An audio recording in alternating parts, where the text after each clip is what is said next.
Welcome back, Physics 30. Today's lesson actually involved two mini lessons. One of them is a little bit of recalling of atomic model, which is lesson 5, and lesson 6 is properties of electron. And the part that we're going to focus is charge to mass ratio.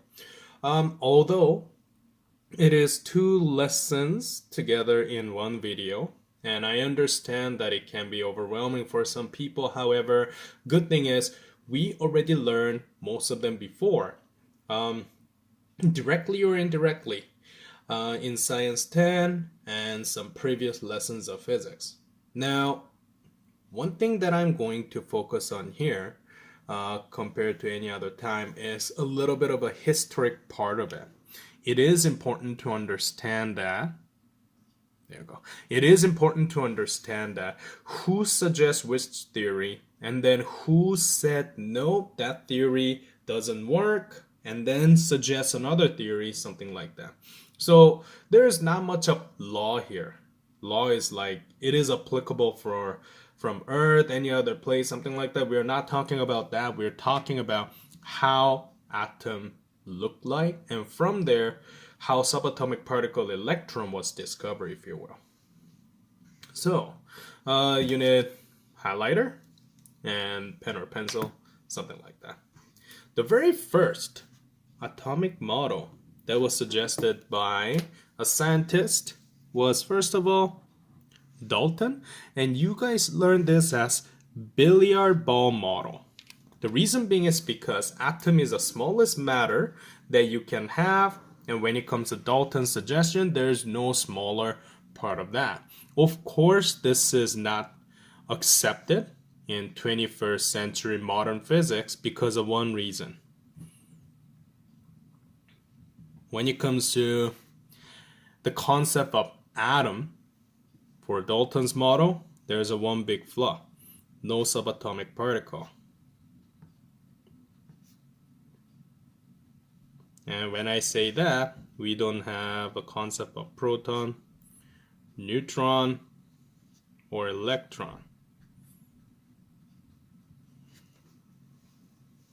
As you may notice, these are basically, we now know those exist, but at that time, 1800s, they didn't have technology to find the whole thing out. So that's one thing. The second model is in fact Thompson's raisin bun model, plum pudding model, chocolate chip model. There are several models like that. It's almost next 100 year, almost 1810s to 1897. It's the beginning of 1900s. But before we getting into, we're going to talk about what experiment inspired Thomson and make Thomson conclude that there is a positive, negative matter in an atom. So let's talk about our famous experiment done by Thomson. It's known as cathode rays or cathode ray tube experiment. So cathode ray tube works like this. First of all, you have 1, 2 electrode. Of course, you have a battery or cell attached in a circuit. So that means negative and positive go back and forth. And inside of this tube, of course, gas pressure was really reduced, almost like vacuum level, so that you don't have any type of air molecules influence.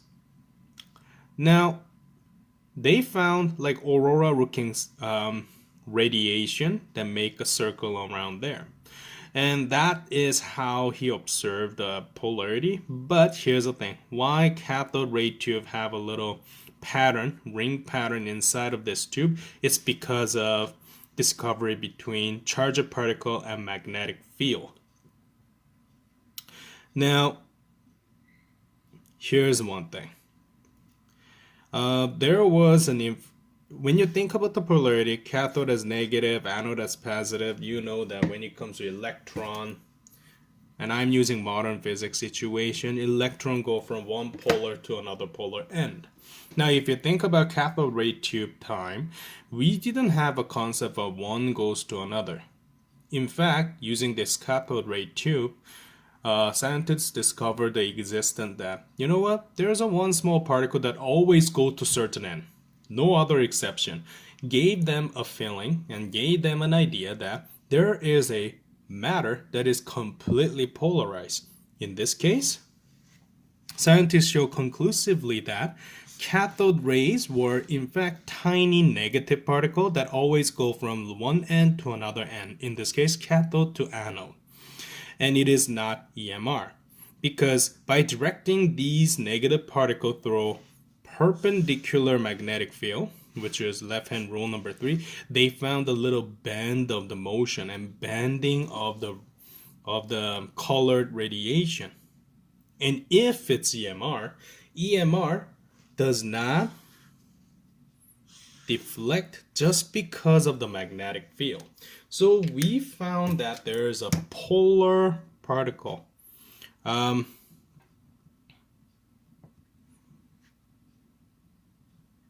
be precise, i.e. electron, so we call. And EMR, if it's radiation like photon, it just should go to that certain direction.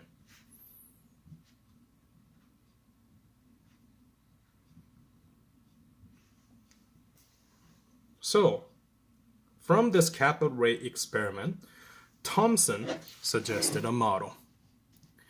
He suggests that, ladies and gentlemen, the atom is in fact composed of two type of matter inside of an atom. He suggests that there were no change in mass of deterioration of cathode metal during the cathode ray experiment, and that shows as an evidence that electrons were particles smaller than atom, and that defies Dalton's model, because Dalton suggests that atom, you have only one type, and that's like billiard ball, like 8 ball, 9 ball, those kind of thing. But in fact, Thompson discovered that there's a smaller matter that's smaller than atom that have a polarity. So he suggests that, in fact, atom has positive main fluid and electrons are evenly distributed. So when he explained about his new model, positive fluid basically compose of most of the mass and volume, is quite uniform in terms of its density, but it has opposite charge as electron, which is one of the reasons why electron linger around the positive, which is proton, and electrons are basically embedded like magnets. So this is, for example, if positive is like whiteboard or refrigerator, then electron is tiny magnets that can be attached to each other. And if we have cathode over here and anode over here, anode has more positive charge over there, so that's why electron for one magnet that is attached on left side will go to the right side, something like that. This was accepted for certain duration of time. However, the one thing that you need to understand is it is, in fact, how can I say, it was rejected, if you will, because of one of the discovery, Canadian physicist Ernest Rutherford. Gonna explain his model first. Rutherford's model is basically what you see in a Big Bang Theory, something like that. It's a planetary model. What he suggests was there is an existence of nucleus. This is important part. Because we didn't have a concept of nucleus. When you think about the model in plum pudding model, whatever you want to call chocolate chip model, Thompson's model, because positive is more like a fluid and evenly distributed. But Rutherford's experiment said, no, it is not true. There is nucleus at the center like a planet, very tiny, very, very dense, and those positive charges are condensed and concentrated at the center. Meanwhile, electrons are merely just the ones that orbit around, like a planetary system. Like imagine nucleus is sun and electron is Earth, Mars, those kind of thing. And in fact, between those orbits, you have quite a lot of empty spaces. That is what I want to point it out, and that's what Rutherford suggested. His big discovery was most of the atom's mass is contained in a tiny nucleus, and they are very large, positively charged. It also had an error, but in any case, let's talk about his experiment at the top. This is very similar as Compton at one point. If you remember Compton, it was X-ray deflected of electron from the metal. Actually, it was carbon sheet, but this time we need to understand some of the material that he used first. He used metal foil. In fact, he used gold.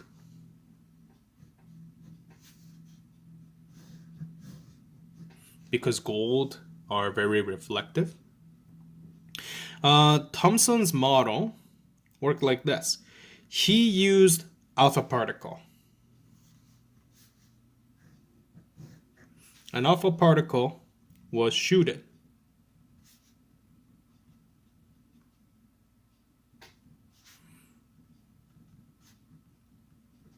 Shoot through the thin gold foil. So if you think about it, and imagine if it's a positive fluid. Fluid is like, water or any type of liquid, soup. Think about it that way even. Now, alpha particle is going through this certain medium. Then you're going to have alpha particle pass through it. And if you can pass through this small alpha particle from one end to another end, that rather proves Thomson's experiment. Because that means, basically, yeah, Thompson, you're right. It was passable. The angle was 0. Or there's no reflection, no refraction, those kind of thing. But he discovered this. Some exception. Like 99% of the time, the alpha particle that he shoots from one end to another end, yes, it went through with very little deflection. That perspective is, yes, Thompson is right.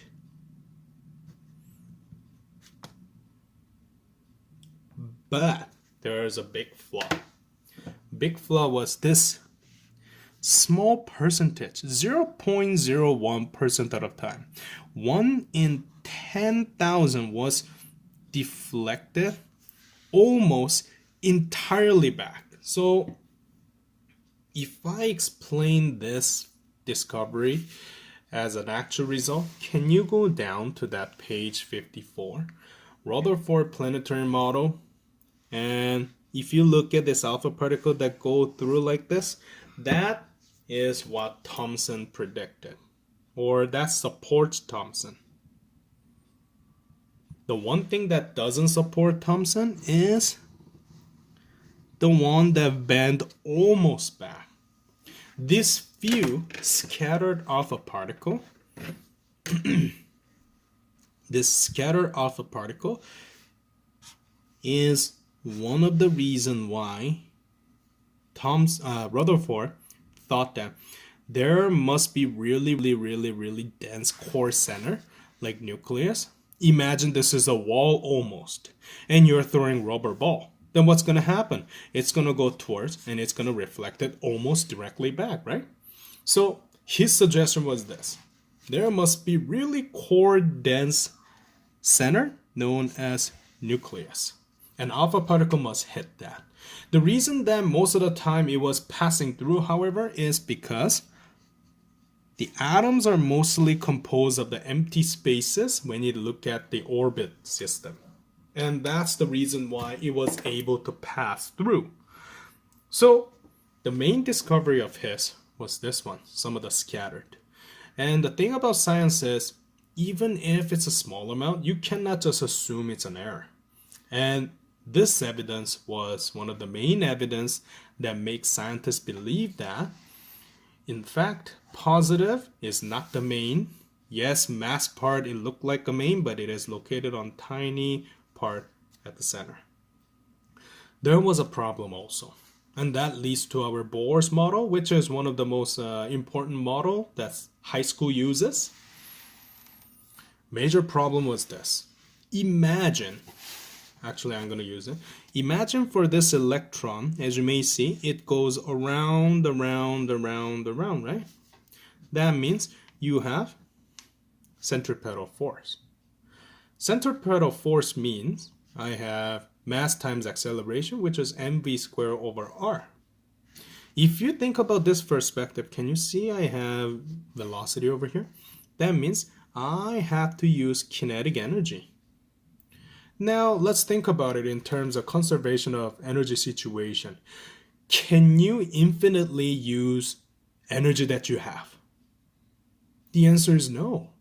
If you use up the energy, that means imagine I have 100 joule that I can do my work, and as time goes, it's going to be depleted to 90, 80, 70, 60, 50, 40, 30, 20, 10. And in the end, when it hit 0, here's what happened. Electron will basically orbit and lose energy. So if it's continuously rotated, what's going to happen is the radius will get smaller. So as you can see from this diagram, it's going to go smaller circle, and according to Newton, the distance that gets closer, that means gravitational force will go larger, and eventually it's going to have, boom, collision over here. So that is one major problem of planetary model. Does it happen? In fact, it didn't. And another thing is, whenever there is a change of energy occur, where does a kinetic energy converting into? It should be converted into EMR. The one thing that we learned at the very first, accelerating charge always emit EMR. That was Maxwell's. But the thing is, yes, we have acceleration, like I said, FC, MAC, which is mv squared over r. Energy perspective, where does the energy go? Why don't it collide? Or force perspective, yes, there is acceleration, so that means this energy, kinetic energy, will suddenly change into my photon energy. So something like that. Long story short, because of this situation, we found that electron doesn't actually collide with proton. It somehow finds a stable status despite of that rotation. So there must be some kind of other explanation is needed. Electron should lose energy, but electrons don't. That's the problem. And that's where our good old Bohr's model comes from.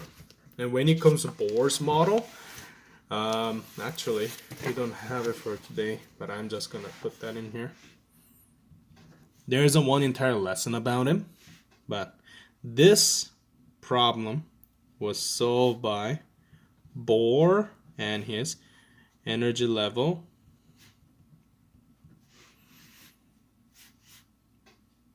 atomic model, which will be shared later.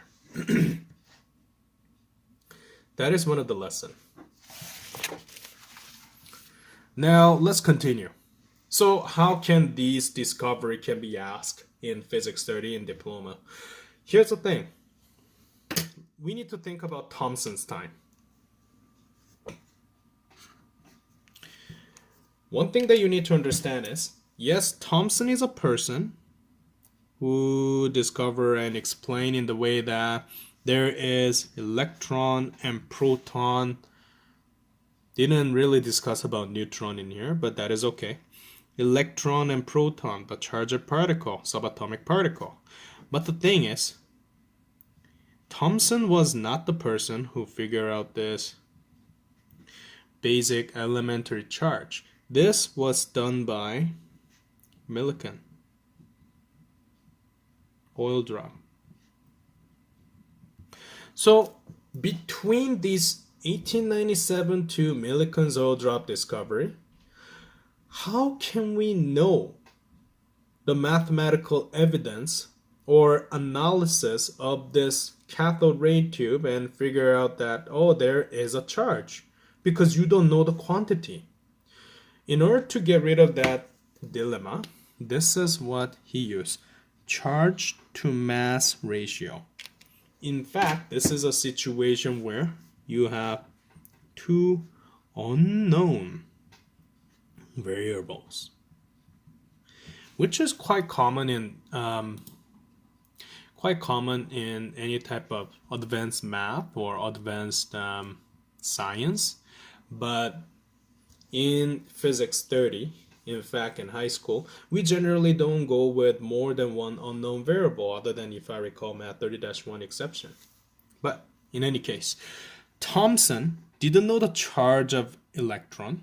He knew it existed, or the mass of it. So he made graphical analysis and algebra connection together to find out, what if I combine those two unknown together and make it into one unknown, charge to mass ratio, to let people know the relationship of those two, and further study is needed, something like that. So charge to mass ratio, like the word suggests, Q over M, and the unit is C and kilogram at the bottom. So how can he figure that out? Here's the thing. Thomson had perpendicular magnetic field in its devices. So let's think about electrons that directly go through. If you manipulate the charge, so voltage that you see on this cell and battery, in the way that if it's enough to experience electric force and magnetic force, I know I put those two in here using left hand rule and then opposite attract kind of rule. I'm going to use a free body diagram way. Can you see that negative will attract to positive? This is Fe. But at the same time, if I use left hand rule, my thumb is going towards right, and field is going into the page, and can you see my palm is trying to push things down? So that one is Fm. So we find that what if we make voltage and magnetic field in a certain way, then electron will pass undeflected. And he found that magic relationship. So mathematically, Fm will be equal to Fe, which is QVB, that is equal to QE. In this way, if you really get rid of the variable, Q and Q can even cancel out. And then you can have velocity can be figured out using electric field over magnetic field. Using this approach, Thomson was able to determine the speed of electron at least, without knowing Q.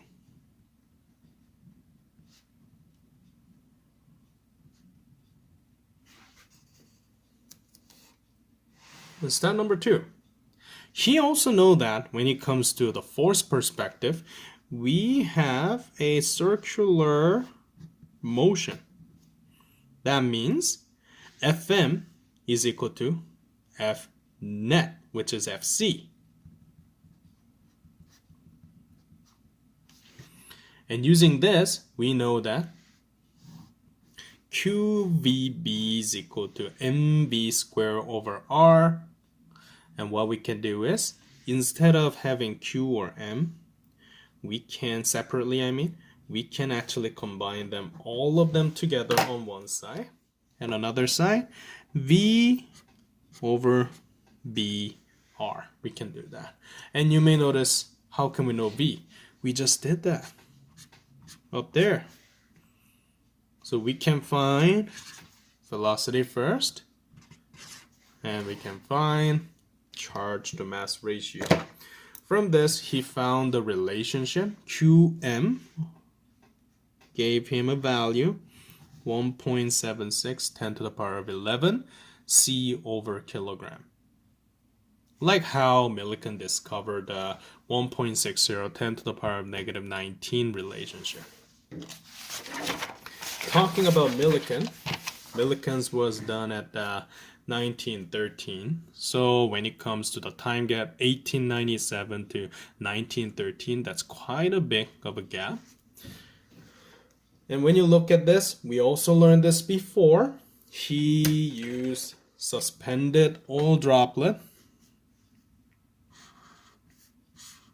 between charged parallel plates, and from there he found the relationship that force of electron, force of gravitational force, force of gravity, those two basically balance up together. So we know that Q is mg over electric field, something like that. And charge of an electron was which we use it as an elementary charge, known as 1.6 10 to the power of negative 19 C. So from the collaboration of Millikan's and charge to mass ratio, as you may notice, Qm was that value, 1.76 10 to the power of 11. And if you substitute Q value into this equation, then we will get mass of electron too. So by combining Thompson and Millikan, let's do 9.11 10 to the power of negative 31 kilogram was mass of electron. Let's do some example. All right. A particle has a charge to mass ratio of that. If the particle has 4 electrons in excess, determine its mass. So that means n is equal to 4. Let's write down some of the clue. Q over m.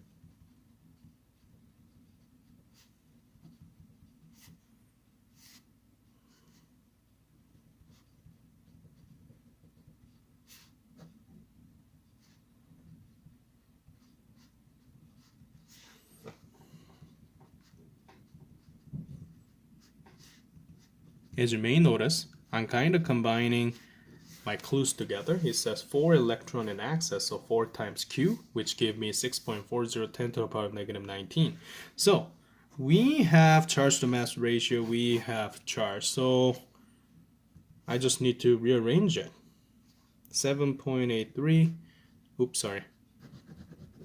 I rearranged it wrong.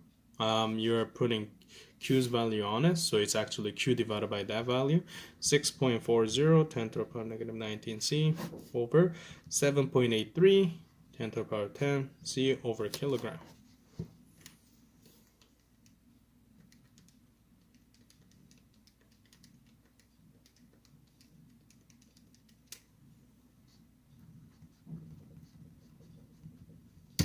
And you have 8.17 10 to the power of negative 30 kilogram for this charged particle. That's one easy way of doing this charge to mass ratio question. Now, second one, it is more interesting in here. We need to deal with charge to mass ratio of this particle. Now, although we have quite some clue in here, let's write down some of the clue. Vi, Vf, we have delta V. We have potential differences. We also have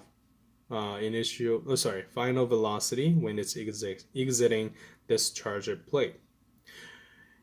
Then we have several different ways. You can go force way or energy way whenever there is a speed change, but it is a good idea to go through energy way in here because it seems like change of kinetic energy is basically done by change of potential energy, EP, sorry. So that means Q delta V, and when it comes to this one, 1 over 2 mv squared minus 1 over 2 mv squared, but as you may notice, my initial speed is 0, right? So I can just put 1 over 2 mv final square in here. And as you may see in this way, can you see that I can isolate q and m over here? So if I isolate it, q over m is equal to 1 over 2 final speed square divided by delta v. That's what you can do. And that's what you can punch the number in too, actually. 1 over 2 times by 2.90 10 to the power 6 meter per second. This is squared on the top. The bottom 1,200. And that's C over kilogram. So Q over M. Let's punch the number in.